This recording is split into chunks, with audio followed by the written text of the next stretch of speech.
Good morning everyone. Yes, am I audible? आवाज़ आ रही है?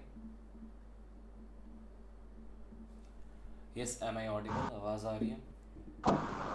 Yes sir. लास्ट लेक्चर में हमने कंटेंट प्रोवाइडर के डेवलपर डेटाबेस हेल्पर क्लास तक हम लोग पहुंचे थे, राइट? जो एज अ प्रॉपर प्रोग्राम हमें करना था डेवलपर मोड में। उसमें हमने एक डेटाबेस का प्रोग्राम चूज़ किया था। मैं एक ब्रीफ लास्ट का बैकग्राउंड दे देता हूँ आपको। लास्ट लेक्चर में हमने क्या किया था?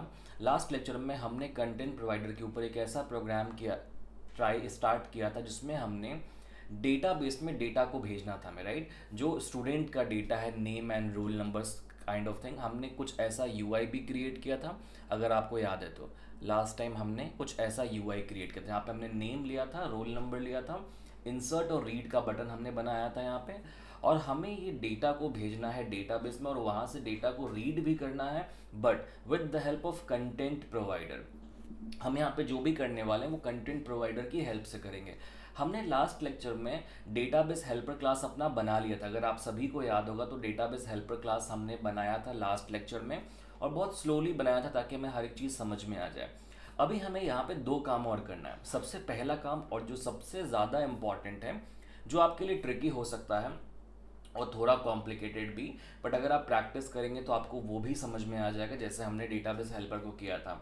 नेक्स्ट वाला पार्ट आपका है कंटेंट प्रोवाइडर क्लास। अब जैसे जाहिर सी बात है कि हमने यहाँ पे जो डेटाबेस बनाया है, that is the database query part. हमने यहाँ पे अपने डेटाबेस की क्वेरीज लिखी हैं, राइट? बट अब हमें इसको यूआरआई की मदद से, यूनिफॉर्म रिसोर्स आइडेंटिफायर की मदद से, और कंटेंट प्रोवाइडर की मदद से दोनों को कनेक्ट करना पड़ता है, ताकि हमारा डेटा डेटाबेस में जाए, और जब हम अपने ऐप के ऊपर डेटाबेस को चाहें बुलाना, रिट्राइव करना, तो हम वो भी कर पाएँ।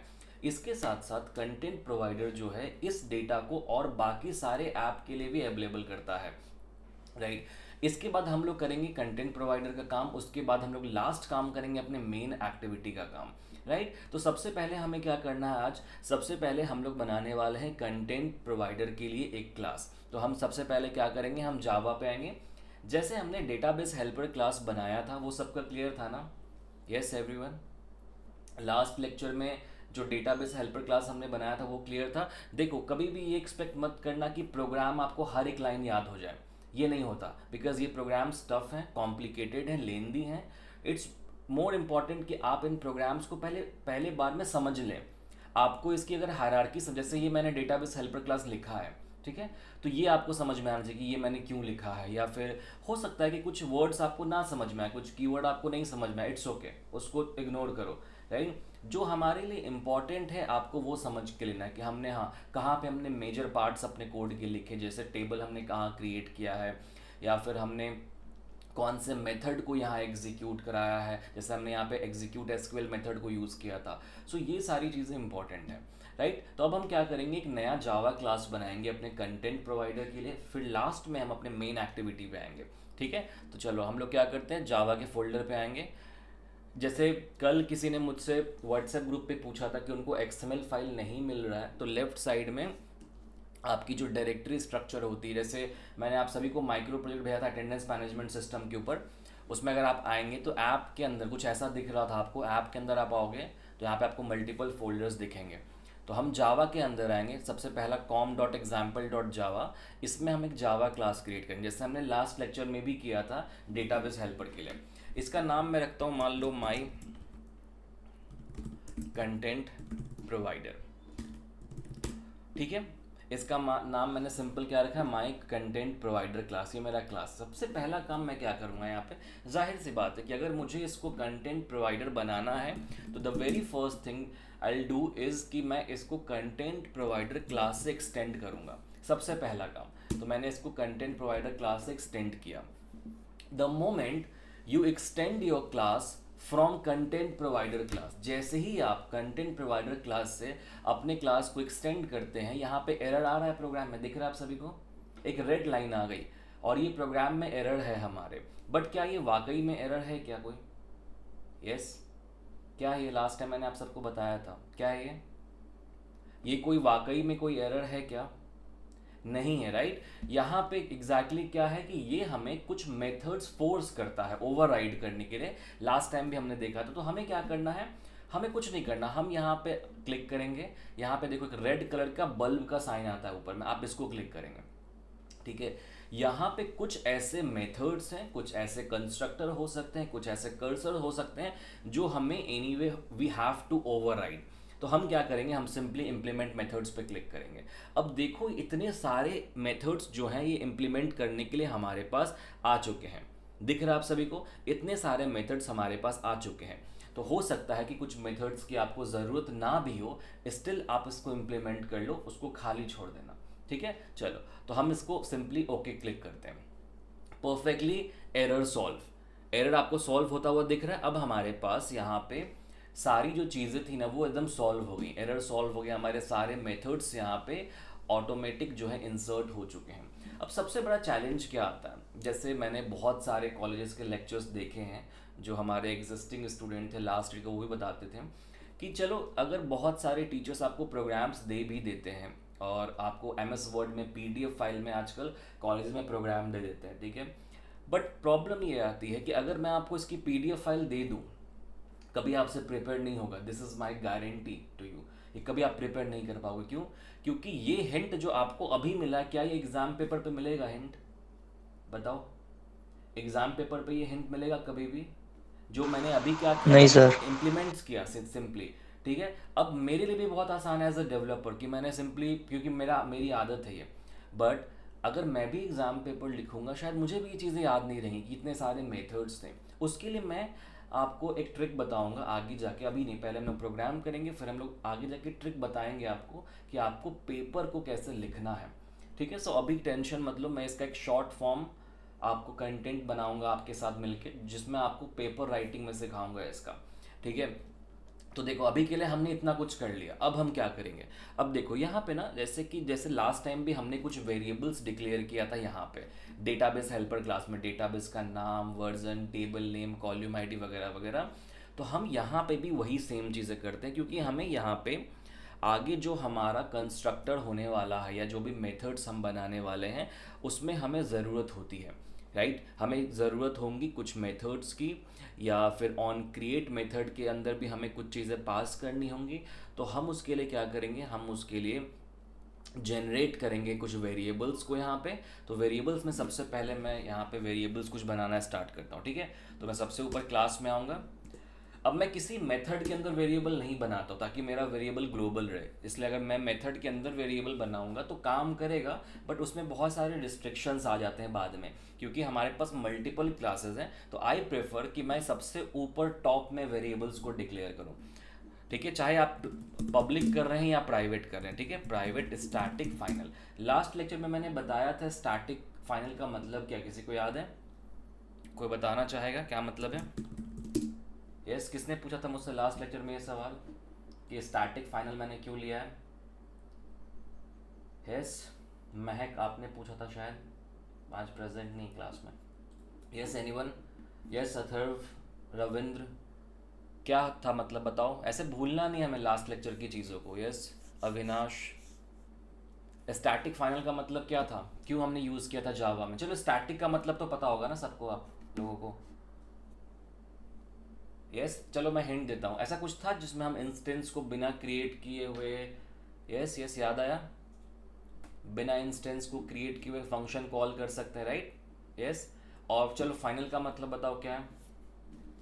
तो ये चीज़ आपको बेसिक चीज़ें पता होनी चाहिए। यस अखिलेश, फाइनल का मतलब क्या है?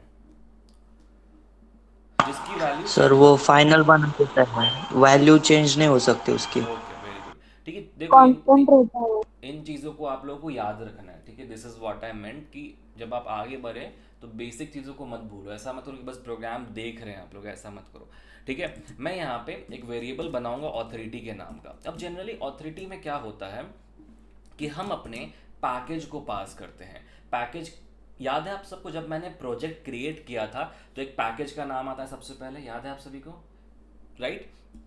तो हम ऑथोरिटी के अंदर एक पैकेज को पास करते हैं, ठीक है। अब ऑथोरिटी में जनरली क्या होता है, ये जो ऑथोरिटी होती है इसमें पैकेजेस का मतलब ये होता है कि जब हम आगे जाके अपने यूनिफॉर्म रिसोर्स आइडेंटिफायर को कॉल करेंगे, उसको ऐड करेंगे, तो हम यहाँ वहाँ पे इन चीज़ों को मेंशन करने वाले हैं, because authority package is important. तो हम यहाँ पे क्या करते हैं, अपने पैकेज को पास करते हैं। तो यहाँ पे पैकेज का नाम क्या होता है, कॉम डॉट एग्जाम्पल। अब हर सबका सेम ही होगा, ठीक है, आपके ऐप का नाम, तो मेरे प्रोजेक्ट का नाम क्या है, स्टूडेंट सिस्टम, तो मैंने यहाँ पे पैकेज का नाम दे दिया डॉट प्रोवाइडर। ठीक है, प्रोवाइडर तो बाय डिफ़ॉल्ट कंटेंट प्रोवाइडर का पार्ट होगा ये। ठीक है, मैंने ये ऑथोरिटी बना लिया। अब मैं कुछ और वेरिएबल्स भी यहाँ पे डिफाइन करूँगा, private static final string path, sorry path is equals to students public static final.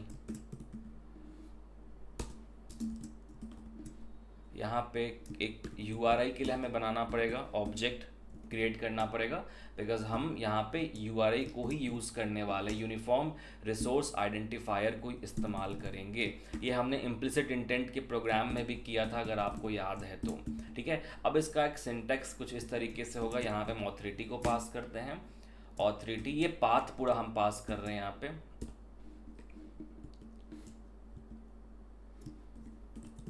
ठीक है, अब ये जो पाथ है या ऑथोरिटी है, बेसिकली डेटाबेस को रेफरेंस दे रहा है। अगर आपको याद होगा तो लास्ट टाइम मैंने डेटाबेस बनाया था जब यहाँ पे, तो स्टूडेंट्स डॉट DB का मैंने यूज़ किया था, यहाँ पे टेबल का नाम स्टूडेंट्स रखा था मैंने। तो यहाँ पे मैं रेफरेंस दे रहा हूँ बेसिकली कि कंटेंट ऑथोरिटी मतलब मेरा ये पूरा पैकेज। ये देखो, ऑथोरिटी का मतलब समझ में आया ना आप लोग को, मैं पूरे पैकेज को रिप्रेजेंट कर रहा हूँ एक वेरिएबल से। अब देखो मैं क्यों वेरिएबल यूज़ करता हूँ। अब आप चाहें तो आप ऑथोरिटी इस लाइन को हटा के ये पैकेज को आप डायरेक्टली यहाँ लिख सकते हैं, लिख सकते हैं ना, यस और नो, कोई प्रॉब्लम नहीं है, हम लिख सकते हैं, हम लाइंस ऑफ कोड को कम कर सकते हैं। बट वो कॉम्प्लिकेटेड होता है, कॉम्प्लिकेटेड इन द सेंस कि आपका जो एक्चुअल कोड है ना वो इतना लेंदी बन जाएगा ना, इतना जम्बल्ड हो जाएगा कि आप ही कंफ्यूज हो जाएंगे कई बारी। तो आई प्रेफर कि मैं हमेशा वेरिएबल को यूज़ करूँ, ताकि मैं यहाँ पे जब कोई भी उस वेरिएबल को कहीं भी यूज़ करूँगा तो मैं सिंपली उस वेरिएबल को कॉल करूँगा, ना कि मुझे ये com dot example dot student system dot provider. आप अगर कोई एग्जाम्पल देखते हैं इंटरनेट पे या किसी बुक में, वहाँ पे ये वेरिएबल नहीं लिया गया होगा, एंड इट्स ओके, मैं भी नहीं ले सकता, मैं भी इसको हटा के यहाँ पे डायरेक्टली ऑथोरिटी की जगह पे इस पूरे कॉम डॉट एग्जाम्पल को पास कर सकता हूँ। बट मेरे प्रोग्राम करने का तरीका वो नहीं है, बिकॉज आई फील कि वो एक अनप्रोफेशनल वे हो जाएगा, बिकॉज आप बाद में जाके वो आपसे बहुत सारे एरर्स देने लगेंगे प्रोग्राम में।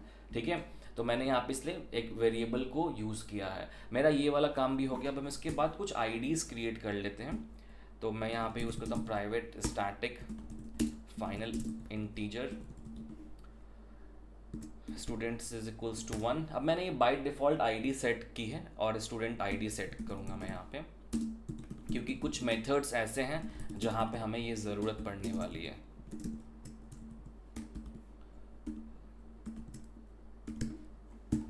ठीक है, मैंने यहाँ पे स्टूडेंट्स और स्टूडेंट्स आईडी 1 2 को बाय डिफ़ॉल्ट अपनी वैल्यू मैंने यहाँ पे दे दी है।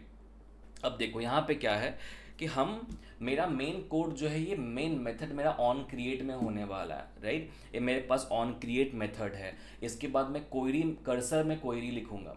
ठीक है, कर्सर क्वेरी जो आपको दिख रही है यहाँ पे, मैं अपने जो मैंने डेटाबेस हेल्पर क्लास बनाया था ना, याद है आप सभी को, डेटाबेस हेल्पर क्लास, ये वाला क्लास, इसका मैं ऑब्जेक्ट क्रिएट करूंगा अपने कंटेंट प्रोवाइडर में और उसको मैं कर्सर में पास करूंगा। ठीक है, अगर आप सब ने DBMS थोड़ा भी ढंग से पढ़ा होगा तो आपको याद होगा कि कर्सर क्या होता है। याद है कर्सर क्या होता है? कर्सर क्लास हम क्यों यूज़ करते, किसी को याद है? सो बेसिकली अगर आपने DBMS पढ़ा होगा 4th सेमेस्टर या 3rd सेमेस्टर में अपने, तो कर्सर एक ऐसा क्लास होता है, एक ऐसा इंटरफेस होता है जो डेटाबेस की क्वेरीज को फेच करता है रो बाय रो। याद आया? Yes, row by row fetch करता है। याद आया किसी को? कर्सर जो हमने पढ़ा था DBMS में, जहाँ पे डेटाबेस का से जो डेटा है वो रो बाय रो फेच करेगा।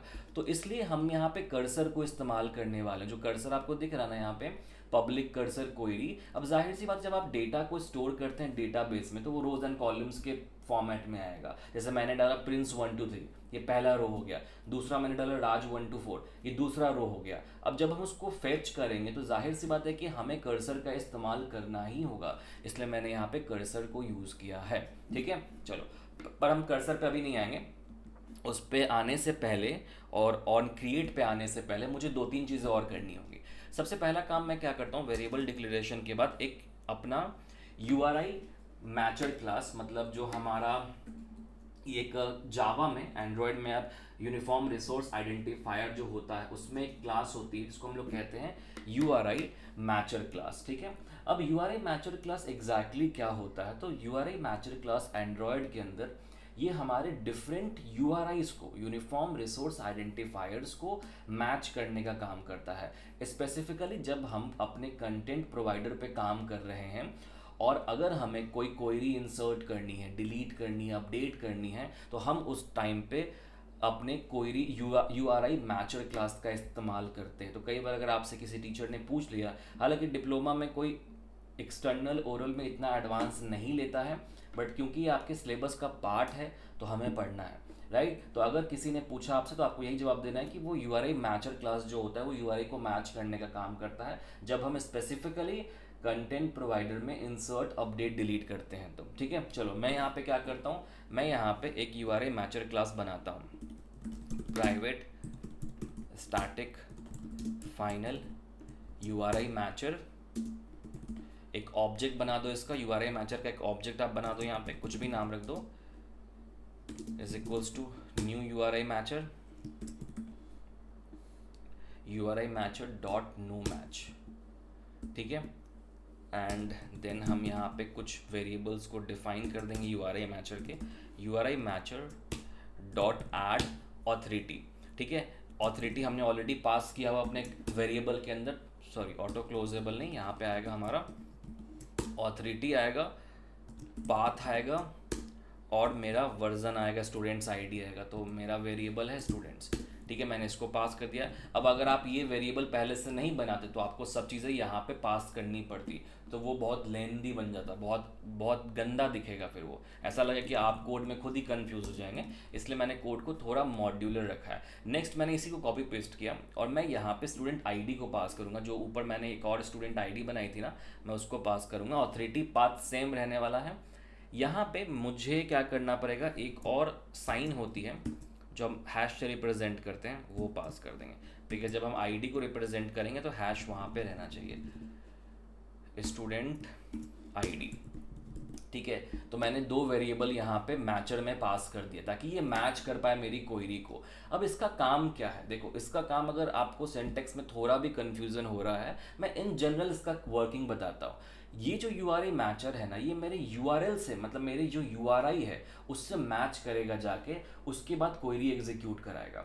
तो अगर आप एक टेबल पे काम कर रहे हैं, अगर मान लो आप किसी भी टेबल पे काम कर रहे हैं, कोई डेटा को फेच करा रहे हैं, तो वहाँ पे हमें ये पैटर्न को फिगर आउट करने में हेल्प करता है। पैटर्न को, जैसे ये स्टूडेंट्स का डेटा रिट्राइव करेगा, ये आईडीज़ रिट्राइव करेगा, तो इसलिए मैंने URI मैचर क्लास का यहाँ पे इस्तेमाल किया है, राइट। अब हम लोग क्या करेंगे, अब हम लोग ये जो डेटाबेस हेल्पर क्लास जो हमने कल बनाया था, इसका एक ऑब्जेक्ट क्रिएट करेंगे अपने कंटेंट प्रोवाइडर के क्लास में, बिकॉज वो इंपॉर्टेंट है। बिना बिना ऑब्जेक्ट के तो हम क्लास को एक्सेस नहीं कर सकते ना। और मेरे पूरे डेटाबेस की क्वेरी तो यही मैंने बनाई थी डेटाबेस हेल्पर क्लास में, तो मैं डेटाबेस हेल्पर क्लास की ऑब्जेक्ट को अपने कंटेंट प्रोवाइडर क्लास में बनाऊंगा।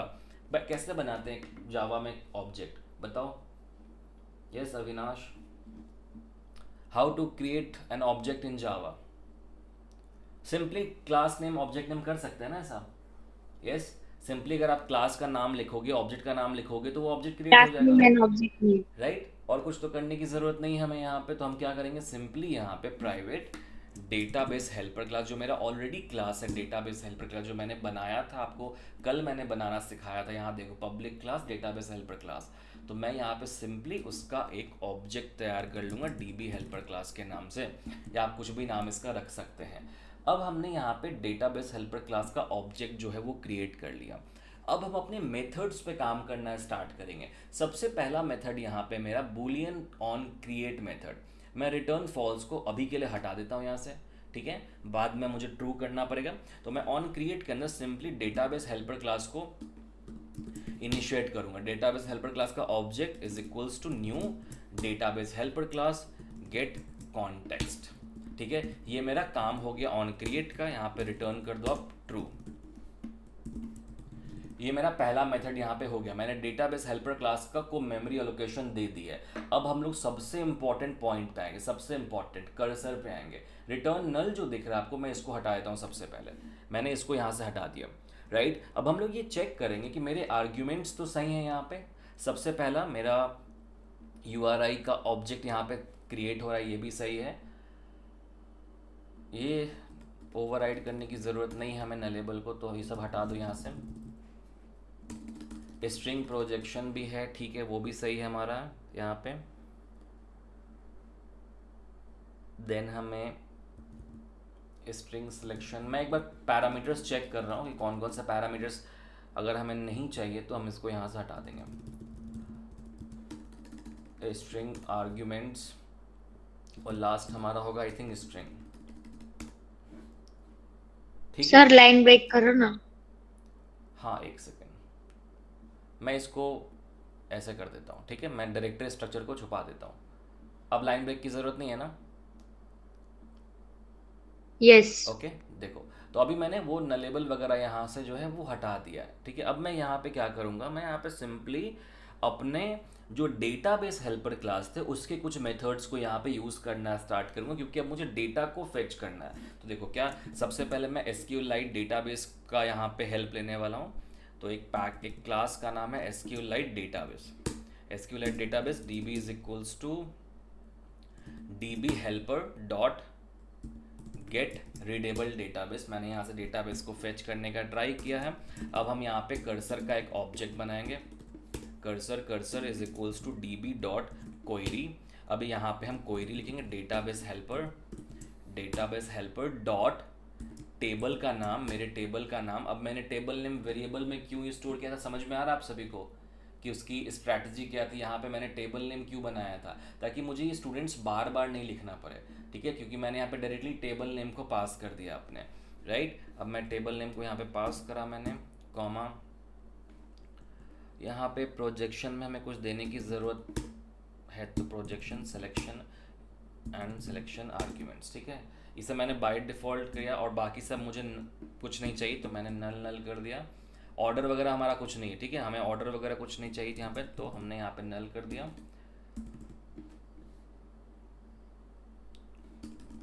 एक सॉर्ट ऑर्डर का बाय डिफ़ॉल्ट वैल्यू है, तो सॉर्ट ऑर्डर हम लोग यहाँ पे बाय डिफ़ॉल्ट पास कर देते हैं, ठीक है। वो IDs को मेरे सॉर्ट कर देगा।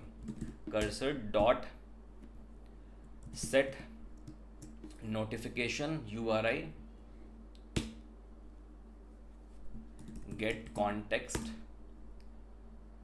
Dot get content resolver method और URI, ठीक है। अब देखो यहाँ पे मैंने पूरे जो लाइन लिखी है इसका मतलब क्या है, आप सबको मैंने लास्ट लेक्चर में बताया था। गेट कॉन्टेक्स्ट का मतलब याद है किसी को? यस, कॉन्टेक्स्ट का मतलब मैंने बताया था, याद है किसी को?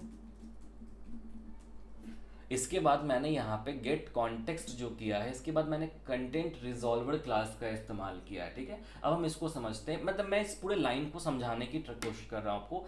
जो कंटेंट रिजॉल्वर मेथड मैंने यहाँ पे यूज़ किया, ये एक ऐसा मेथड है एंड्रॉयड के अंदर that allows an application to interact with content provider. समझ रहे हो कि मेरे एप्लीकेशन को ये अलाउ कर रहा है, एक फैसिलिटी प्रोवाइड कर रहा है कि अब आप इस एप्लीकेशन के थ्रू कंटेंट प्रोवाइडर से इंटरैक्ट कर सकते हैं। मतलब क्या, it enables access to shared app data. मेरे ऐप में जो डेटा स्टोर मैंने कंटेंट प्रोवाइडर में किया है उसको मैं यहाँ से शेयर कर सकता हूँ। जैसे कि अगर मैंने कॉन्टैक्ट किया है, मीडिया किया है, या फिर मुझे अपने डेटा को किसी और ऐप में भेजना है, तो मैं वहाँ पे कंटेंट रिजॉल्वर क्लास का मैंने इसलिए इस्तेमाल किया है, ठीक है। ये काम होता है कंटेंट रिजॉल्वर क्लास का। पूरा सिंटेक्स थोड़ा सा डिफरेंट होता है, बट आपको मैं बस मतलब समझाते चल रहा हूँ हर लाइन का, ताकि आप सब कंफ्यूज ना हो। और लास्ट में हम लोग यहाँ पे कर्सर रिटर्न कर देंगे, ठीक है। ये हमारा कर्सर का काम हो चुका है। आई थिंक हमने कहीं पे कुछ गलतियां नहीं करी हैं, अभी तक हम सही जा रहे हैं। आई थिंक एक बार रन कराने के बाद ही समझ में आएगा, लॉग फाइल पढ़ने के बाद, बट अभी तक मुझे लग रहा है कि हम लोग सही जा रहे हैं। ठीक है, अब हम आते हैं नीचे। अब हम एक और मेथड पे काम करेंगे जिस मेथड का नाम है इंसर्ट मेथड। ठीक है, तो हम नीचे आएंगे अभी। अब हम लोग ऑन क्रिएट के बाद कर्सर हमारा हो गया। अब हम आएंगे अपने इंसर्ट मेथड में। यहाँ पे इंसर्ट मेथड दिख रहा है, हम इंसर्ट मेथड में आएंगे। इंसर्ट मेथड में पब्लिक URI इंसर्ट मेथड हमारे पास है। यहाँ पे @non नल हटा देते हैं हम लोग, यहाँ पे इसका काम नहीं। यहाँ पे हम लोग सिंपली वैल्यूज़ इंसर्ट का कोड लिखने वाले हैं। यहाँ पे भी सेम मैं SQL डेटाबेस को इस्तेमाल करूँगा। ठीक है, ओके, मैं यहाँ पे सिंपली SQLite डेटाबेस का यूज़ करूँगा। db is equals to dp helper dot, same code जो मैंने ऊपर लिखा है, गेट रीडेबल डेटाबेस। ये डेटाबेस को रीड करने में हेल्प करेगा। ID के लिए हम लोग लॉन्ग डेटाबेस टाइप का यूज़ करेंगे। Long ID is equals to db dot insert database helper dot table name null, और मेरे जो वैल्यूज़ है मैंने यहाँ पे दे दिया। ठीक है, वैल्यूज़ बेसिकली मेरे पैरामीटर्स हैं, राइट। इफ़ ID 0 से बड़ा है, अगर ID 0 से बड़ा है तभी आप URI को कॉल करेंगे।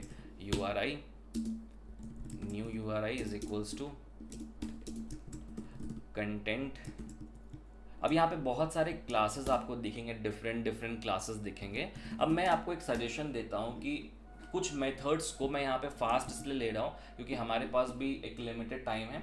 तो अब आप जब इस प्रोग्राम की प्रैक्टिस करेंगे ना, तो जैसे कुछ मेथड्स आपको यहाँ पे दिखेंगे, जैसे मैंने URIs क्लास क्यों यूज़ किया है, ठीक है, या अपेंडेड ID क्यों यूज़ किया, मीन्स इन सब का मतलब है जब आप एक्चुअली इसकी डॉक्यूमेंटेशन को पढ़ते हैं। तो जैसे मैं बता देता हूँ आपको, कंटेंट URIs क्लास जो है ये एक यूटिलिटी क्लास है जो जनरली काम करती है URI के साथ। इसका काम होता है कि एक ID को अपेंड करना, राइट। अगर हम डेटाबेस रो के साथ काम कर रहे हैं तो ऑटो इंक्रीमेंट पे वो IDs को इंक्रीमेंट करेगा और मेरे स्ट्रिंग में अटैच करेगा, या फिर आप अपेंड कह सकते हैं, राइट। तो मेरा एक सजेशन है आप लोगों को कि जो भी मेथड्स मैं यूज़ कर रहा हूँ ना, अगर आपको सच में सीखना है ना, तो आप इस सेशन के बाद जब प्रैक्टिस करेंगे, अगर आपको किसी मेथड का मतलब नहीं पता होगा ना, तो आप क्या करेंगे, उसको लिखेंगे कहीं पे और उसका मतलब जाके चेक करेंगे एंड्रॉयड स्टूडियो पे या इंटरनेट पे, वो आपको बता देंगे क्या मतलब था। तो आपको और प्रोग्राम आपका स्ट्रांग हो जाएगा, बिकॉज डॉक्यूमेंटेशन इंपॉर्टेंट है। तो मैं यहाँ पे क्या कर रहा हूँ, एक मेथड यूज़ करूँगा अपेंडेड ID करके, एक मेथड होता है अपेंडेड ID कंटेंट URI, और मैं यहाँ पे ID पास कर दूंगा। गेट कॉन्टेक्स्ट डॉट, फिर से मैं कंटेंट रिजॉल्वर क्लास को कॉल करूँगा, dot notify change new URI comma null. ठीक है, राइट, ये हो गया। अब हम यहाँ पे रिटर्न कर देंगे न्यू URI को, राइट। ये ना एक्चुअली यहाँ पे एक एरर आ रहा है, चलो चेक करते हैं यहाँ पे क्या एरर है। Insert return, okay, I think ये जो क्लास है ना ये एक्सेप्शन थ्रो करेगा। चलो एक काम करता हूँ, मैं एक एक्सेप्शन थ्रो करके देखता हूँ कि क्या होता है, बिकॉज मुझे ऐसा लग रहा है कि एक एक्सेप्शन थ्रो करेगा, थ्रो, तभी यहाँ पे एरर आ रहा है। ठीक है, क्योंकि मैं इसको जब रिटर्न करूँगा ना तो यहाँ पे एरर आ रहा है, देखो। अब मैं इसको हटा देता हूँ यहाँ से, तो जब मैं इसको रिटर्न कर रहा हूँ तो यहाँ पे एक एरर दे रहा है, राइट। और यहाँ पे एरर अगर आप जाके देखेंगे कि क्या एरर है, तो यहाँ पे बताएगा कि ऐड रिटर्न स्टेटमेंट या फिर make insert statement return void, या तो आप वॉइड कर दो या फिर यहाँ पे रिटर्न स्टेटमेंट को ऐड करो। तो मैं क्या करता हूँ, यहाँ पे एक थ्रो न्यू एक्सेप्शन रेज करता हूँ, SQL एक्सेप्शन, कुछ भी लिख दो यहाँ पे, फेल्ड टू इंसर्ट रो, जो लिखना आप लिख सकते, कोई प्रॉब्लम नहीं, इनटू प्लस URI। ठीक है, मेरा जो URI है उसमें ये अब मेरा एरर जो है सॉल्व हो गया। देखा आपने कि कई बार कुछ मेथड्स जो होते हैं वो एक्सेप्शन रेज करते हैं, तो वहाँ पे हमें प्रॉब्लम्स होती हैं। चलो ये भी मेरा काम हो गया है। अब देखो ये वाला जो पार्ट है ना, डिलीट का पार्ट है या अपडेट का पार्ट है, ये आपके ऊपर डिपेंड करता है, आपको करना है करो, नहीं करना है मत करो, राइट। बट चलो मैं इसका कोड लिख देता हूँ ताकि जब मैं आपको PDF फाइल भेजूँ इसका, ये पूरा कोड मैं आपको भेज दूंगा, प्लीज़ डोंट वरी, कोई स्क्रीनशॉट लेने की ज़रूरत नहीं। मैं ये पूरा कोड को, इसी प्रोजेक्ट को एक्सपोर्ट करके आपके व्हाट्सएप ग्रुप पे डाल दूंगा और साथ में मैं इसकी पीडीएफ फाइल भी बना दूंगा कोड की और एक्सपोर्ट भी कर दूंगा, तो आप इजीली उसको रन करा पाएंगे अपने पर। ठीक है, तो एक काम करता हूँ मैं डिलीट और अपडेट को भी लिख देता हूँ, थोड़ा फास्ट लिखता हूँ। ठीक है, डिलीट में क्या होता है, जनरली मेरा जो डिलीट मेथड काम करेगा वो मेरे डेटाबेस को डिलीट करेगा। ठीक है, तो मैं यहाँ simply SQLite database db helper dot gate, नहीं यहाँ पे रीडेबल नहीं होगा, यहाँ पे अगर हमें डिलीट करना है ना तो हम यहाँ पे क्या करेंगे, गेट राइटेबल डेटाबेस लेंगे, रिटर्न db डॉट, एक मेथड होगी यहाँ पे डिलीट नाम की, डिलीट हमने मेथड यूज़ किया, database helper dot table name selection arguments. ठीक है, चलो ये हमारा डिलीट का कोड हो गया। ये कंपलसरी कोड नहीं है बाय द वे, ठीक है, आपको करना है आप करना, नहीं करना मत करना। ठीक है, अब मैं अपडेट का भी कर देता हूँ, SQLite database db helper dot gate writable database, return db dot update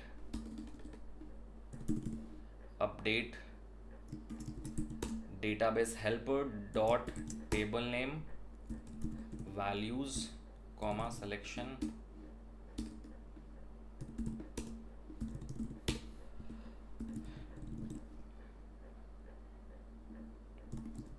okay, तो ये हमारा काम जो है ये हो गया, ये हमारा I think we are done for content provider. ठीक है, मैंने यहाँ पे जो मेजर चीज़ें की हैं ना, मैं उसको एक बार आपको वापस से रिकॉल करा देता हूँ।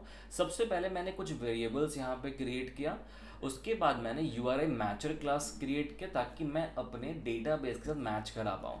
इसके बाद मैंने DB हेल्पर के एक ऑब्जेक्ट को बनाया है, जो मैंने कल कोड किया था DB हेल्पर का, उसका मैंने एक ऑब्जेक्ट यहाँ पे तैयार किया, उसको मैंने इनिशलाइज किया। फिर मैंने कर्सर में क्वेरी लिखी। Cursor is very important, as I told you guys कि cursor row by row data को फेच करता है। तो मैंने कर्सर में कोड लिखा है कि मेरे टेबल नेम से डेटा को मुझे फेच करके दो, और उसके बाद मैंने इंसर्ट का कोड लिखा है कि अगर मेरे पास ID 0 से बड़ी होगी तो आप यहाँ पे कंटेंट रिजॉल्वर क्लास की मदद से डेटा को अपेंड करके एक्सटेंड करो। ठीक है, अब यहाँ पे मैंने बहुत सारे सिंटेक्स ऐसे यूज़ किए हैं जो आपके लिए बिल्कुल नए हैं, आई एग्री, बट ये ईजी हैं, ये बहुत टफ नहीं है। I tried to make it as simple as I can. ठीक है, इससे सिंपल नहीं हो सकता ये कोड। ये मैंने ट्राई किया कि आपको 1 by 1 हर एक लाइन, हर एक मेथड का मतलब समझाऊं ताकि आप सब इसको भूलें ना। ठीक है, बट फिर ये आपकी भी रिस्पॉन्सिबिलिटी है कि जब तक आप अगर प्रैक्टिस नहीं करेंगे तब तक नहीं समझ में आएगा ये। ओके, क्लियर है यहाँ तक सबका? यस एवरीवन, समझ में आया? देखो, कोड याद नहीं है वो एकदम ओके, उसमें वो याद होगा भी नहीं अभी। ये मत सोचो कि मैं बिना देखे हुए पूरा कोड आप अभी एक बार में टाइप कर लोगे, ये नहीं होने वाला, right? But my question is कि आपको समझ में आया कि जो हमने स्ट्रक्चर बनाया ये समझ में आया कि हमने कहाँ पे क्या किया, कोड किस तरीके से गया है, the flow of code. It is very important to understand कि what's the flow of code, flow of code किस तरीके से हुआ, ये क्लियर है आप लोगों को? यस, अखिलेश, आर्यन, अथर्व, अविनाश, आयुष, चैतन्य, धनश्री, करुणा, कोमल, लक्ष्मी, महक, प्रतीक्षा, रितिका, स्वप्नील, साकिब, साक्षी, श्रेया, क्लियर है? किसी को कोई डाउट है इसमें? और एक बार प्लीज़ प्रैक्टिस करें। ये सिद्धांत, स्वलेखा, स्वानंद, श्वेता, क्लियर है सबका? ये श्रुतिका, ओके, थोड़ा सा इसमें प्रैक्टिस करना पड़ेगा, राइट? और आपको प्रैक्टिस करोगे, और ये मैं इसलिए बोल रहा हूँ ये चीज़ कि अगर आप कंटेंट प्रोवाइडर के कोड को अच्छे से कर लेते हो ना, तो आपका डेटाबेस वाला कोड, आप यू विल थैंक मी कि ये डेटाबेस का कोड इतना आसान हो गया आपके लिए। जो SQLite डेटाबेस है ना, वो इतना ईजी जाएगा, एंड ट्रस्ट मी, इन दोनों में से एक क्वेश्चन आपके एग्जाम में आ ही रहा है। 110% एक क्वेश्चन या तो कंटेंट प्रोवाइडर या फिर डेटाबेस SQLite डायरेक्टली बिना कंटेंट प्रोवाइडर का हेल्प लिए हुए, इसमें से एक क्वेश्चन हर एक साल पूछा गया है कि write a program to create a student interface, जहाँ पे आपको name and roll number input लेना है, देन इसको डेटाबेस में स्टोर करके रिट्राइव करना है। ये सेम क्वेश्चन आता है। अब हो सकता है कि ये कंटेंट प्रोवाइडर से आ सकता है या फिर डायरेक्टली डेटाबेस से आएगा। तो अगर डेटाबेस से आएगा तो वो मैं जो नेक्स्ट प्रोग्राम बताऊंगा वो तो और ये है, ठीक है, वो तो बहुत सिंपल होगा। अगर आपने ये कर लिया ना तो वो आपके लिए बहुत सिंपल होगा। ठीक है, अब हम अपने लास्ट पार्ट पे पहुंच चुके हैं, ये हमारा पार्ट हो गया, बट एक काम मुझे और करना है। चलो, सबसे पहले अभी मेरे को क्या करना है, यहाँ पे मैंने कंटेंट प्रोवाइडर काम कर लिया, मतलब अब हम अपने मेन एक्टिविटी पे आ चुके हैं। अब हम जो भी कोड लिखेंगे वो हमारे मेन एक्टिविटी का होगा कि मुझे डिस्प्ले कैसे कराना है डेटा को। मतलब मैंने डेटाबेस हेल्पर क्लास लिख दिया है, बट अब मुझे क्या करना है, अब मैंने जो कर्सर बनाया है उसकी मदद से मैं डिस्प्ले कैसे कराऊँ अपने ऐप के अंदर, राइट। जो मेरा ऐप मैंने बनाया है उसमें मैं डिस्प्ले कैसे कराऊं, तो मुझे लास्ट कोड लिखना है अपना कंटेंट प्रोवाइडर का कोड, राइट। बट उससे पहले मैंने छोटी सी एक एक्चुअली गलती नहीं की है। मैंने आप सबको लास्ट टाइम बताया था ना मैनिफेस्ट फाइल के बारे में कि मुझे बाद में लिखना होगा यहाँ पे कुछ, तो मैंने लास्ट टाइम स्टोरेज डिफाइन किया था। Yes. बट मैंने शायद आपको बोला भी था कि मैं लास्ट में लिखूंगा यहाँ पे प्रोवाइडर का वो परमिशन, ठीक है। तो मैंने यहाँ पे प्रोवाइडर की परमिशन अभी तक नहीं लिखी है, जो मुझे रजिस्टर करना पड़ेगा। अब मैं थोड़ा सा आपको रिकॉल कराता हूँ, जब मैं आपको एंड्रॉयड की आर्किटेक्चर पढ़ा रहा था तो मैंने वहाँ पे बताया था कि manifest file acts as an intermediator file. Manifest file as a intermediator file काम करता है। मतलब क्या कि you have to register each and everything जो भी आपके ऐप में है, चाहे वो एक्टिविटी हो, चाहे वो सर्विस हो, चाहे वो प्रोवाइडर हो, ठीक है। तो अपन यहाँ पे क्या करेंगे, सिंपल एक प्रोवाइडर को रजिस्टर कर देते हैं। कैसे, तो इसके लिए हम लोग जो टैग यूज करेंगे सिंपली प्रोवाइडर का, प्रोवाइडर टैग है हमारे पास, ठीक है। अब यहाँ पे क्या आपको डिफाइन करना पड़ेगा, अपनी ऑथोरिटीज को डिफाइन करना पड़ेगा, नेम को डिफाइन करना पड़ेगा। तो मैं नेम क्या रखता हूँ इसका, मेरे कंटेंट प्रोवाइडर का नाम जो है वही नाम रखता हूँ मैं, माई कंटेंट प्रोवाइडर। डॉट लिया है मैंने, ध्यान रखना है यहाँ पे, ठीक है। इसका नाम मैं रखूँगा, सॉरी इसका नाम तो मैं नहीं रख सकता, ये बाय डिफ़ॉल्ट मुझे लेना पड़ेगा, कॉम डॉट एग्जाम्पल डॉट, मेरे प्रोजेक्ट का नाम है स्टूडेंट सिस्टम डॉट प्रोवाइडर। ये मैंने उस समय भी किया था, अगर आपको याद है तो ऊपर कंटेंट प्रोवाइडर में मैंने सेम लाइन लिखी थी।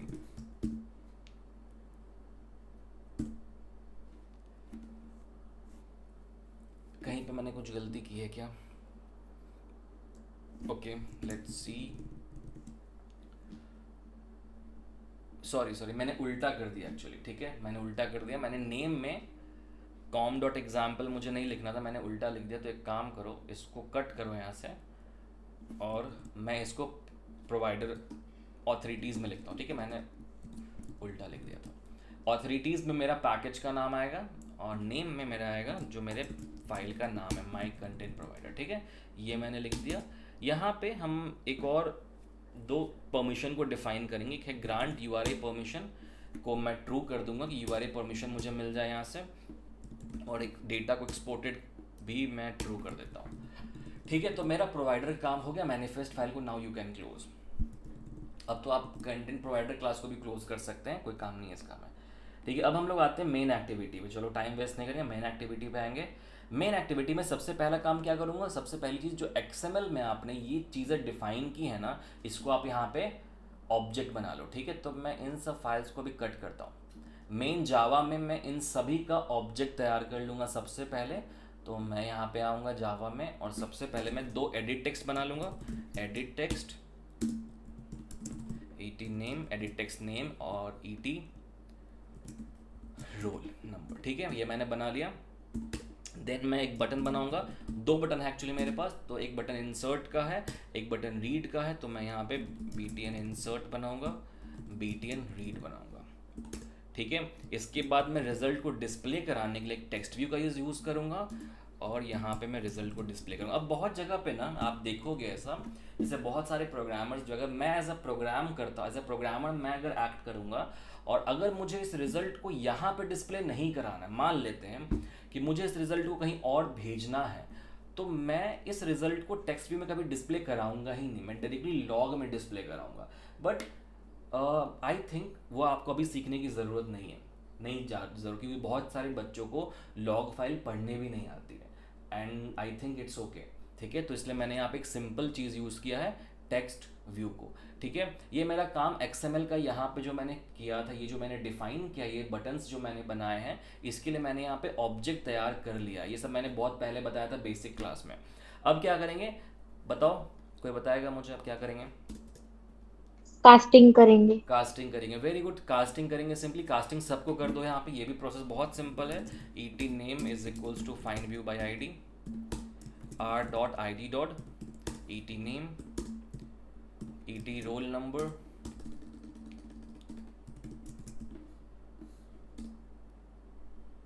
सॉरी मेरे से गलती होगी, मैंने ई को कैपिटल कर दिया ऊपर।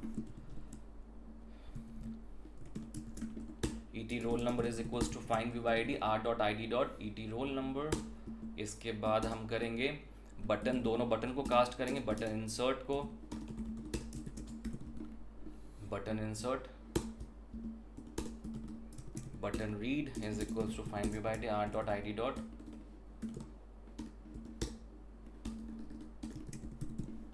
ठीक है, मैंने बटन रीड को भी कॉल कर लिया। एक लास्ट हम करेंगे अपने रिजल्ट को, TV result is equals to,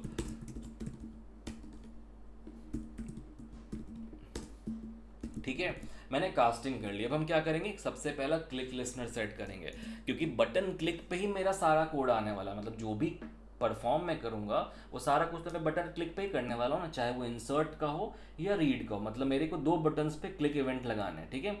एक मेरा बटन इंसर्ट पे रीड, एक बटन लिसनर लगेगा, और एक मेरा लगेगा रीड पे। तो मैं यहाँ पे सिंपल क्या करूँगा, बटन इंसर्ट पे सबसे पहले क्लिक लिसनर लगाऊंगा। अब आप सबको पता होगा क्योंकि हमने बहुत बार प्रैक्टिस की है कि हम लिसनर कैसे लगाते हैं। Button insert dot set on click listener new view dot on click listener, ये मेरा काम हो गया इंसर्ट का। नीचे आओ, बटन रीड पे भी हम लोग लिसनर लगा ही देते, बाद में हम अपने कोड को करते रहेंगे।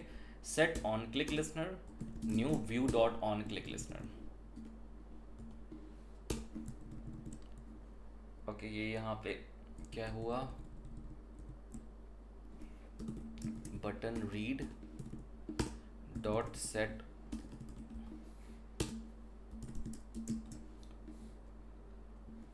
ठीक है, हमने दोनों पे क्लिक लिसनर को लगा दिया, रीड पे भी लगा दिया और राइट पे भी लगा दिया, इंसर्ट पे भी लगा। चलो अब हम लोग फटाफट अपने इंसर्ट का कोड कर लेते हैं। जैसा मैंने हर बार आपको बताया है कि अगर मुझे इस डेटा को, नेम को और रोल नंबर को, मुझे किसी भी टाइप के डेटा को अगर यहाँ पे लेना होगा, राइट, आगे भेजना होगा, कहीं भी भेजना होगा, फर्स्ट चीज मुझे क्या करनी पड़ेगी बताओ?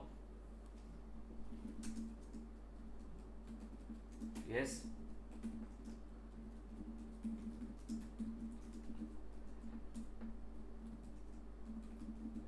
बताओ। वेरिएबल में लेना पड़ेगा। एग्जैक्टली आप कहीं पे भी डेटा को भेज रहे हैं, आप नेम को, रोल को डेटा बेस में भेज रहे हैं, गूगल फायर बेस में भेज रहे हैं, कहीं पे भी भेज रहे हैं डेटा को, पहली चीज़ आपको करनी पड़ेगी कि आपको इन डेटा को एक वेरिएबल में स्टोर करना पड़ेगा, ठीक है। तो हम क्लिक लिसनर में आते हैं। सबसे पहला काम मैं क्या करूँगा, यहाँ पे ऑन क्लिक के अंदर दो स्ट्रिंग वेरिएबल डिफाइन करूँगा, एक नेम और दूसरा मेरा रोल। तो नेम क्या, मैंने ET नेम, मेरे ऑब्जेक्ट का नाम ET नेम है, dot to string dot trim. अब देखो मैंने यहाँ पे टू स्ट्रिंग क्यों इस्तेमाल किया, सबसे पहले मैं आपको ये बता देता हूँ। ET नेम जो हमारा है ये एक एडिटेबल टेक्स्ट बॉक्स है, एडिटेबल टेक्स्ट बॉक्स है, right.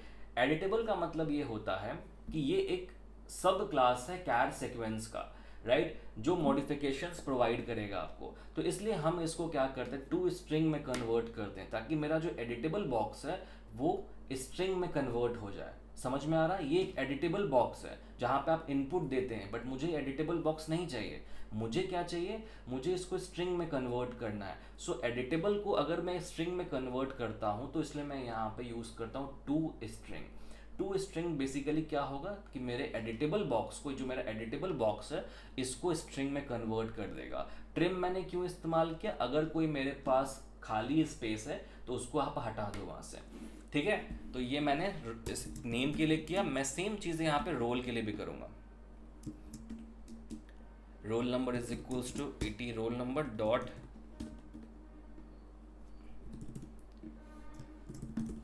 Gate text dot to string dot. ऊपर ऊपर मैंने एक छोटी सी चीज़ मिस कर दी है, यहाँ पे ET name dot get text नहीं किया, टेक्स्ट को भी तो रिटर्न करना पड़ेगा ना, ठीक है।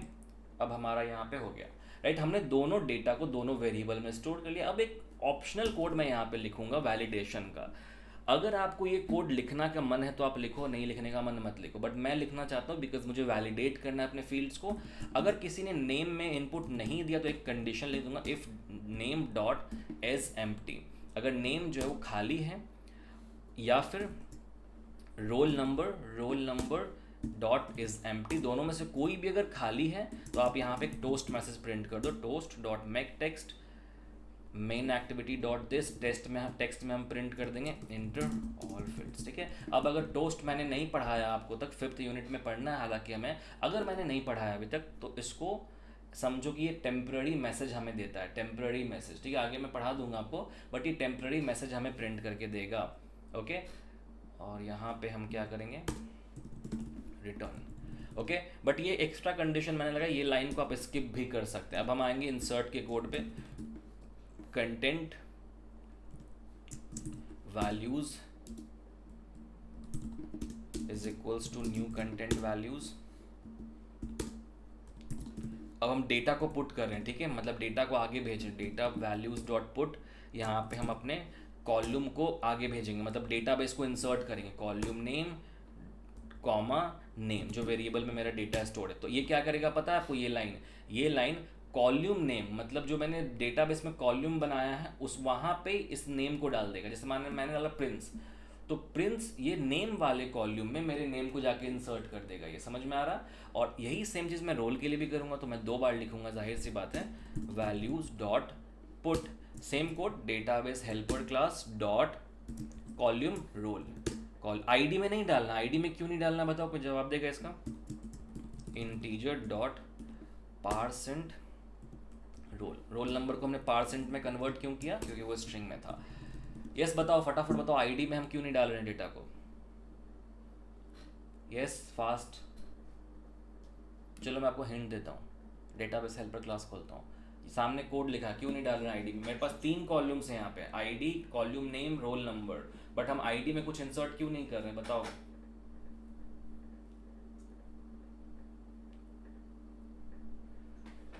यस स्वप्नील, वेरी गुड, हमने ऑटो इंक्रीमेंट किया हुआ है यहाँ पे, मतलब हमें इसको इंसर्ट करने की ज़रूरत नहीं है। ये 1 2 3 4 5 6 ऑटोमेटिक ये आगे इंक्रीमेंट होता चला जाता है। ठीक है, चलो वापस आते हैं मेन एक्टिविटी पे। मैंने यहाँ पे वैल्यूज़ को पुट कर दिया है। अब हम सिंपल एक कनेक्शन एस्टैब्लिश कर देंगे URI क्लास का,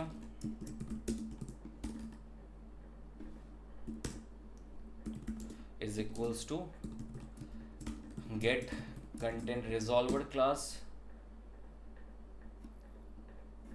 dot insert my content provider dot content URI, जो मेरा content URI है, और वैल्यूज़ को मैं यहाँ पे इंसर्ट कर दूंगा। एंड लास्ट में मैं कंडीशन चेक कर लूँगा, if URI not equals to null, अगर URI नल नहीं है, toast dot make text main activity dot this. ये टोस्ट अगर नहीं समझ में आ रहा है ना तो छोड़ देना, क्योंकि मैं ही बता दूंगा, अभी तक मैंने टोस्ट पढ़ाया नहीं है, डेटा इंसर्टेड, बट टोस्ट जो होता है वो जनरली टेम्पररी मैसेज प्रिंट करने के लिए हेल्प करता है। तो अगर आप यही सेम चीज़ चाहें तो टेक्स्ट व्यू से भी कर सकते हैं, बट टेक्स्ट व्यू को हर जगह लेना का कोई मतलब नहीं, इसलिए मैंने यहाँ पे यूज़ किया है टोस्ट को। ठीक है, अगर नहीं समझ में आ रहा है टोस्ट तो 1-2 क्लासेस जब मैं आगे बढ़ाऊँगा ना तो आपको टोस्ट जो है वो समझ में आ जाएगा।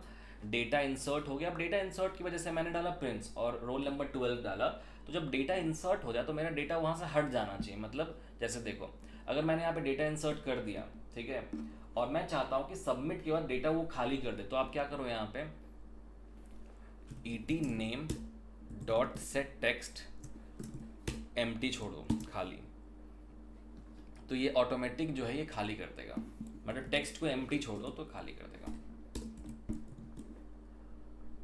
ET रोल नंबर को भी सेम चीज़ करेंगे हम लोग। ओके, तो ये हमारा काम जो है इंसर्ट का हो चुका है। ठीक है, आई थिंक हमारा इंसर्ट हो चुका है। एक बार हम लोग चेक करते हैं प्रोग्राम को रन करके, क्योंकि हमने बहुत आगे तक अभी आ गए हम लोग, तो एक बार हम लोग चेक करते हैं प्रोग्राम को रन करके कि हमारा प्रोग्राम जो एक्चुअल है वो रन हो भी रहा है या नहीं। मैं रिफ्रेश करता हूँ प्रोग्राम वापस से। चलो, हमारा प्रोग्राम ये रन हुआ।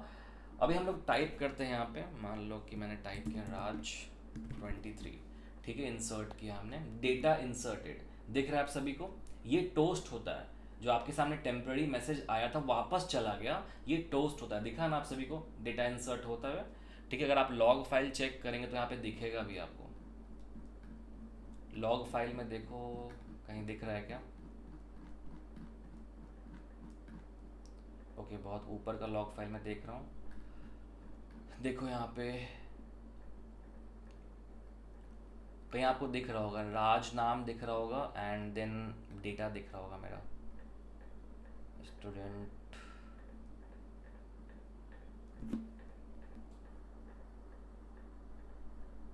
जो मैंने नाम डाला ना वो, चलो ठीक है, नहीं दिख रहा कोई बात नहीं, दिखेगा लॉग फाइल में तो ऑफ कोर्स होगा मेरे पास, बट मुझे अभी दिख नहीं रहा है यहाँ पे, वो ढूंढना पड़ेगा, ठीक है। तो चलो मेरा इंसर्ट का काम हो गया अभी तक, ठीक है, मैंने यहाँ पे कोड कर लिया। अब आप देखेंगे इंसर्ट का कोड ना, तो मैंने कुछ बहुत ही एक्स्ट्रा चीज़ें की हैं यहाँ पे, जैसे कि मैंने, सॉरी एक्स्ट्रा नहीं, मैंने यहाँ पे कुछ ऐसी चीज़ें की जो मैंने पहले से भी किया था, जैसे कि ये वेरिएबल को डिक्लेयर करना हमने पहले किया हुआ है, हमने इफ़ कंडीशन लगाया वो भी पहले किया हुआ है, हमने यहाँ पे दोनों को खाली किया ये भी पहले किया हुआ है। हमने इंसर्ट में नया बस यही किया है, कंटेंट वैल्यूज़ में डेटाबेस को भेजा है और हमने एक रिजॉल्वर क्लास से कनेक्शन इस्टेब्लिश किए, बस 3 लाइन का ही कोड है, बाकी सब तो हम पहले से भी हम जानते ही थे, ठीक है। चलो अब हमने इंसर्ट का कर लिया, अब हम आते हैं रीड पे। ओके, इंसर्ट तक क्लियर है सबका? ये प्रोग्राम आप प्रैक्टिस करेंगे तो हो जाएगा, ठीक है, खुद से। चलो अब हम लोग आए क्या, आगे बढ़े, रीड पे आए, बिकॉज हमारे पास टाइम भी लिमिटेड है। चलो अब हमें रीड करना है। चलो अब आप सबसे मैं सवाल पूछता हूँ कि इंसर्ट में मैंने कौन से ऐसे क्लास को यूज़ नहीं किया है जो मुझे रीड में यूज़ करना होगा, बताओ फटाफट, बी फास्ट। इंसर्ट मेथड में मैंने ऐसा कौन सा क्लास यूज़ नहीं किया जो मुझे रीड में करना होगा, B fast.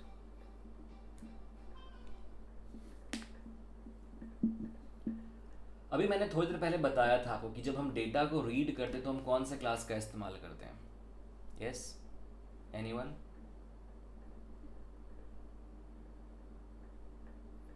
Cursor class use करते हैं ना हम लोग, कर्सर क्लास का। कर्सर क्लास में हम लोग एग्जैक्टली क्या करते थे, हम डेटा को रो बाय रो रीड कर रहे हैं, याद आया आप सभी को? कर्सर क्लास में हम डेटा को 1 bye 1 row by row read करते हैं, राइट। वो हमने इंसर्ट में नहीं यूज़ किया है, बिकॉज हमें इंसर्ट में क्या ज़रूरत है, हम जब डेटा को फेच करेंगे तो ही हम कर्सर क्लास का इस्तेमाल करते हैं। चलो अब मैं फटाफट यहाँ पे कोड लिखता हूँ बिकॉज हमारा टाइम हो रहा है। Cursor is equals to get content resolver class dot query के अंदर हम अपने कंटेंट प्रोवाइडर को पास करेंगे डॉट कंटेंट URI, बाकी सबको नल कर दो। प्रोजेक्शन वगैरह हमारे पास नहीं है तो हम उसको क्या करेंगे, डायरेक्टली नल पास कर देंगे। और भी कुछ पैरामीटर्स हैं यहाँ पे, नल, जो पैरामीटर्स आपको नहीं लेने ना, आप सब में नल पास कर दो, ठीक है। सिग्नल वगैरह हमें नहीं देना तो हम सब में हमने नल पास कर दिया। If cursor not equals to null, अगर हमारा cursor not equals to null है, मतलब अगर खाली नहीं है, तो आप इसको रीड करो स्ट्रिंग बिल्डर। स्ट्रिंग बिल्डर का यूज़ हमने क्यों किया, कोई बताएगा मुझे? Result is equals to new string builder. चलो फटाफट बताओ क्यों यूज़ किया हमने, ये तो आप सबको पता होना चाहिए यार। स्ट्रिंग बिल्डर, स्ट्रिंग बफर क्या होता है, पहले ये बताओ मुझे। स्ट्रिंग बिल्डर, स्ट्रिंग बफर क्या होता है? What is the difference between string and string builder? एक बेसिक डिफरेंस बताओ कोई भी। और ये आपको पता होना चाहिए बिकॉज हमने जावा में पढ़ा होगा, आपने एडवांस जावा में पढ़ा होगा, तो ये चीज़ आप ऐसा मत बोलो कि मुझे नहीं पता। स्ट्रिंग बिल्डर क्या होता है? अच्छा एक बात बताओ, स्ट्रिंग और स्ट्रिंग बिल्डर में क्या एक डिफरेंस आप बताओ, एक वर्ड का ही आंसर है वो वही डिफरेंस है जो आपने लिस्ट और टपल में देखा था, बताओ। अब तो बता दो। एपेंड को हम टेक्निकली क्या कहेंगे? यस महक, वेरी गुड, म्यूटेबल। स्ट्रिंग जो होता है, स्ट्रिंग को हम मॉडिफाई नहीं कर सकते, बट यहाँ पे मैंने क्या करा, यहाँ पे देखो कि मैंने एक ही वेरिएबल लिया है ना, मेरे पास एक ही टेक्स्ट व्यू है, स्टूडेंट डेटा ये वाला, मुझे इसी में सारे डेटा को दिखाना है। मैंने एक बार किया वो भी इसी में दिया, 2 3 4 5 10 रिकॉर्ड भी इसी में मुझको दिखाना है, तो मैं क्या करूँगा यहाँ पे बताओ, यहाँ पे मुझे एक ऐसा स्ट्रिंग लेना पड़ेगा जो बेसिकली मॉडिफिकेशन हैंडल करे। मॉडिफिकेशन के लिए हमने यहाँ पे स्ट्रिंग बिल्डर का इस्तेमाल किया, जो कि आप एडिट मतलब म्यूट कर सकते हैं, जिसको आप म्यूटेबल बना सकते हैं, मॉडिफाई आगे जाके उसको अपेंड भी कर सकते हैं। हमने किया, अब हम यहाँ से डेटा को फेच करेंगे, तो हम यहाँ पे लेंगे एक variable name index is equals to cursor dot get column index database helper class dot column name. हम यहाँ पे डेटा को फेच कर रहे हैं basically, roll number index is equals to cursor dot get column index database helper dot column roll. ठीक है, ये भी हो गया। अब हम क्या करेंगे, एक लूप चलाएंगे। लूप क्यों चलाएंगे बताओ, किसी को पता लूप क्यों चलाते हैं? Cursor dot move to next, move, repetition yes और रिपीट, इटरेशन। क्योंकि हमारे पास डेटा एक तो नहीं होगा ना, मल्टीपल डेटा, तो हम एक लूप तो चलाएंगे ना कि हमारा कर्सर में डेटा हमारा कहाँ तक है, वो जितना डेटा है सबको प्रिंट करो। स्ट्रिंग वेरिएबल लेंगे, string name is equals to cursor dot get text, sorry get string, और नेम इंडेक्स को पास कर देंगे यहाँ पे, साथ में रोल नंबर को भी ले लेंगे, roll number is equals to cursor dot get integer roll number index.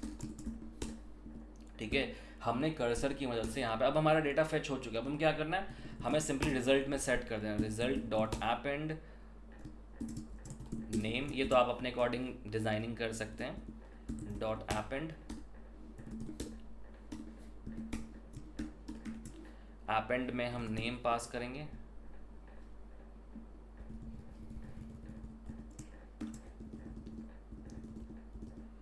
Dot append roll dot append roll number dot append line break कर दो। ठीक है, सिंपल। हमने इसी वजह से स्ट्रिंग बिल्डर को यहाँ पे यूज़ किया था अपेंड करने के लिए। जब ये हमारा काम हो जाता है तो हम लूप से बाहर निकल के कर्सर को क्लोज कर देंगे, सबसे इम्पॉर्टेंट। Yes okay. अब आपने अगर DBMS पढ़ा होगा तो आपको पता होगा कि हम कर्सर को क्लोज क्यों करते, पता है किसी को? बताओ, why do we need to close the cursor, बताओ।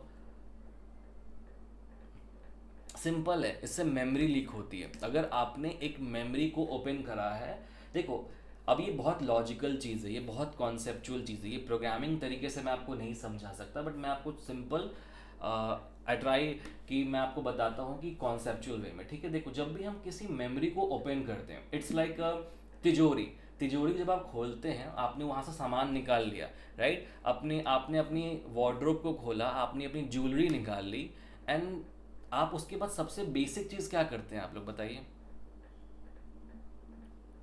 यस, क्लोज करते हैं क्लोज करते हैं। इससे क्या होता है कि जो भी अंदर चीज़ें हैं ना वो लीक नहीं होंगी। सिंपल है, बहुत सिंपल लॉजिक है। सेम कर्सर के साथ भी होता है। अब basic cursor holds database resources. जो भी कर्सर होता है ना वो डेटाबेस रिसोर्सेज को होल्ड करता है। जैसे कि क्या, जैसे आपकी मेमोरी जो सबसे इंपॉर्टेंट है, फाइल हैंडल सबसे इंपॉर्टेंट है। तो अगर ये रिसोर्सेज को आप क्लोज नहीं करेंगे, इससे होगा क्या कि आपकी मेमोरी लीक होती है। अब मेमोरी लीक क्या होती है ये भी बहुत लोग आपसे पूछ सकते हैं, हालांकि MSBT में कोई नहीं पूछेगा, but in case memory leak का मतलब ये होता है कि जितनी ज़्यादा मेमोरी कंज्यूम होगी उतना आपका फ्री स्पेस जो है वो क्या होगा, कम होते चला जाएगा। और जब फ्री स्पेस कम होता है तो हमने क्या पढ़ा था अपने ऑपरेटिंग सिस्टम में, बताओ किस पे फ़र्क पड़ेगा? परफॉर्मेंस पे, राइट। तो जाहिर सी बात है कि हमारा परफॉर्मेंस इशू आने लगेगा धीरे धीरे करके, डेटाबेस की स्टेबिलिटी पे फ़र्क पड़ेगा। So these are the reasons why we need to close the cursor. समझ में आया? अब हम क्या करेंगे, हमारा पूरा काम हो चुका है, यहाँ पे कुछ नहीं करना। अब हमें लास्ट में अपने टेक्स्ट व्यू पे डेटा को सेट कर देना है। तो क्या करें, यहाँ पे कर्सर क्लोज हो गया हमारा। यहाँ पे हम लूप में कहीं पे हमने कर्ली ब्रैकेट छोड़ा है क्या? यहाँ पे ये कर्ली ब्रैकेट ये क्लोज हुआ, and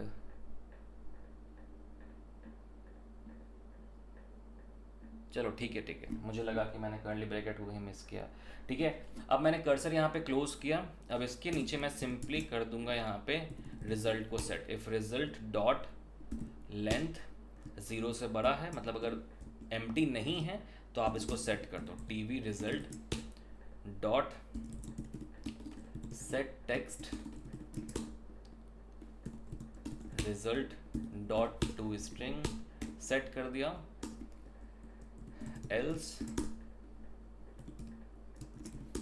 TV result dot set text no data found. Okay, कुछ ऐसा किया हमने एंड आई होप कि वी आर डन।